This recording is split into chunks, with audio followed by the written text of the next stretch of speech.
Bon samedi sur RCI, vous avez pris l'habitude maintenant, après le Caraïbe 2 îles, Yemoja, parlons bébé avec Meggy. Bonjour Meggy. Bonjour Alain. Le samedi sur RCI et sur tes réseaux sociaux également.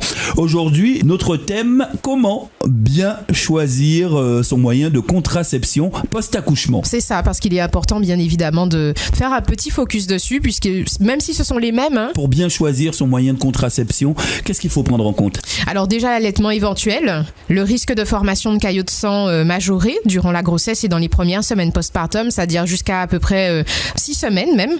Et puis le dernier quand même, ce sera les pathologies survenues pendant la grossesse. Tu sais, tout ce qui va être hypertension, diabète gestationnel, phlébite, prééclampsie. Voilà, c'est des petites pathologies qu'il faudra prendre en compte, en tout cas, pour bien choisir son moyen de contraception. Puisque ça a de l'importance, effectivement.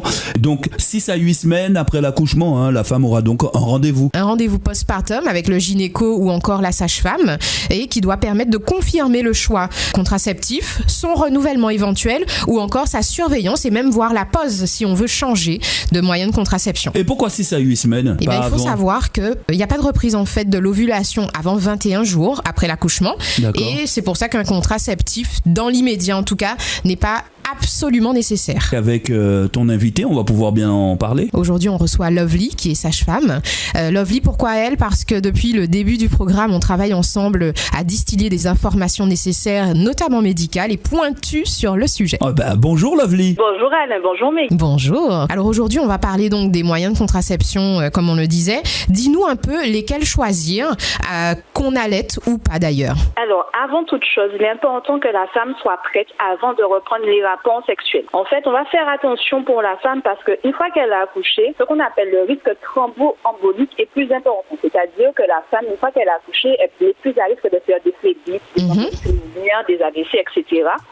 Et du coup, on va utiliser une contraception qui ne possède pas d'œstrogène et on a donc une seule hormone, la progestérone. D'accord. Donc parmi ces contraceptions, on retrouve la pilule, notamment Optimizette, qui est prescrite par la maternité, qui a débuté 21 jours après l'accouchement. Mais comme souvent, les premiers jours avec bébé, on est fatigué, on a autre chose en tête, je conseille fortement de la débuter dès qu'on retourne à la maison. Donc le 3e jour, quoi. Voilà. Ensuite, cette pilule-là, ce qui est important, c'est de savoir qu'il faut la prendre vraiment à heure fixe.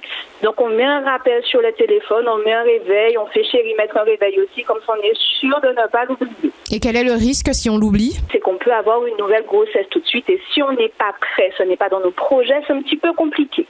Oui, c'est clair. Effectivement. Alors voilà. Qu'est-ce qu'il y a d'autre? On retrouve autre chose. Donc là, on a l'implant qui lui peut être posé en maternité à la sortie ou encore une fois qu'on est retourné à la maison par la sage-femme ou le gynécologue qui a suivi notre grossesse. L'implant, il a une durée de 3 ans, mais il peut entraîner l'absence de règles ou des traces de sang par moment qu'on appelle frottis. Est-ce qu'on peut avoir des règles en revanche? Oui, on peut en avoir comme on peut ne pas du tout en avoir ou avoir juste des traces de sang avec l'implant. Ensuite, on retrouve aussi du coup comme autre moyen de contraception, le stérilet, qui lui peut être posé dans les 48 heures suivant l'accouchement, tout en sachant qu'avec les tranchées, donc ce sont les contractions que l'utérus a une fois qu'on a accouché pour qu'il puisse reprendre sa place, il y a quand même un risque qu'il puisse sortir. Et du coup, en tant que professionnel, lequel des 3 tu conseillerais le mieux? En fait, ça dépend de la femme, de comment elle se sent, comment elle est. Si c'est une femme qui va me dire oui, Lovely, moi je suis d'accord pour la pilule, je ne vais pas l'oublier, il n'y a pas de problème. Si c'est une femme en revanche qui me dit qu'elle a déjà des enfants plus grands à gérer, qu'elle a autre chose à faire, que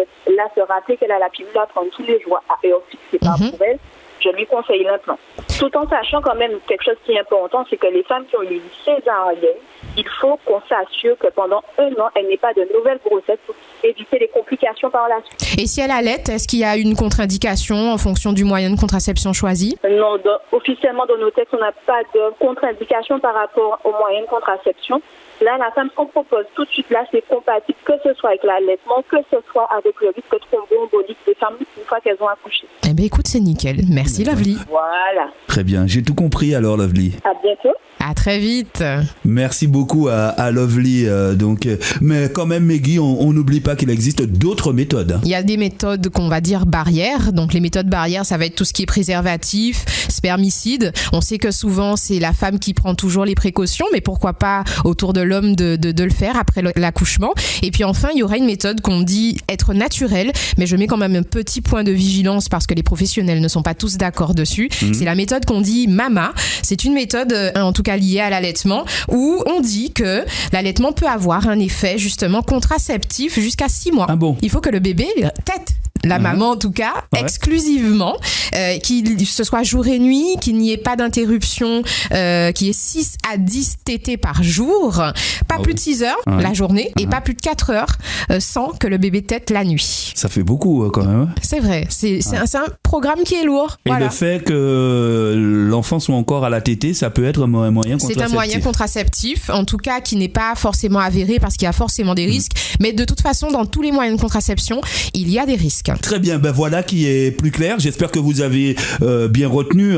Sinon, on peut poursuivre cette conversation avec toi sur tes réseaux sociaux. Absolument, Alain, absolument. Alors désormais, on peut me retrouver sur Instagram, YouTube et Facebook. Yemoja Parlons Bébé, c'est tout simple. Merci Meggy. Merci à toi, À la Alain. semaine prochaine. À la semaine prochaine.